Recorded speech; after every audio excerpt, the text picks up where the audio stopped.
మా ప్రస్తుత హోంమంత్రి అనిత మీద మాజీ మంత్రి చేసిన వ్యాఖ్యలని పవన్ కళ్యాణ్ తీవ్రంగా ఖండించారు. రాష్ట్ర హోంశాఖ మంత్రి శ్రీమతి వంగలపూడి అనిత గారి మీద ఒక మాజీ మంత్రి చేసిన వ్యాఖ్యలు అభ్యంతరకరమని వ్యాఖ్యలను ఖండిస్తున్నాం. మహిళల కట్టుబొట్టు మీద కామెంట్స్ చేసే స్థాయికి ఆ నాయకుడి పార్టీ వాళ్ళు దిగజారిపోయారు.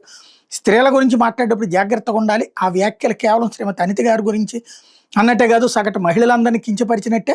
ప్రజా జీవితంలోనూ వారి నోటి నుంచి వచ్చే ప్రతి మాటను పౌర సమాజం గమనిస్తోందనే విషయాన్ని మర్చిపోవద్దు. రాజకీయాల్లో విమర్శలు ప్రతి విమర్శలు ఉంటాయి, అవి విధానపరంగానే ఉండాలి. ఒక పాలసీ నచ్చబోతే ఆ పాలసీ విషయంపైన విమర్శించాలి. కూటమి నేతలందరికీ ఒక సూచన చేస్తున్నాను, వాచాలత్వంతో ఇళ్లలోని స్త్రీలను సైతం కించపరిచే నైజం ఉన్న పార్టీ చేసే కామెంట్స్ని బలంగా తిప్పికొట్టేటప్పుడు వాళ్ళు చేస్తున్న వ్యాఖ్యలు ఎంత అభ్యంతరకరమైన విషయం ఉందో ప్రజలకు తెలియాలి. కూటమి నేతలందరూ పౌర సమాజం హర్షించే భాషలో మాట్లాడి బలంగా బదులివ్వాలి. అవతల పార్టీ వాళ్ళ మాదిరి దిగజారుడు భాష అర్ధరహిత వ్యాఖ్యలకు కూటమికి అవసరం లేదు అని చెప్పొచ్చు. చాలా మంచి పాయింట్. ఒకసారి రోజా విషయంలో మన పార్టీ నాయకులు, మన పార్టీ సోషల్ మీడియా వాళ్ళు ఎలా వ్యక్తిగతంగా వ్యాఖ్యానిస్తున్నారో కూడా చూసి వాళ్ళని కూడా కంట్రోల్ చేస్తే బాగుంటుంది.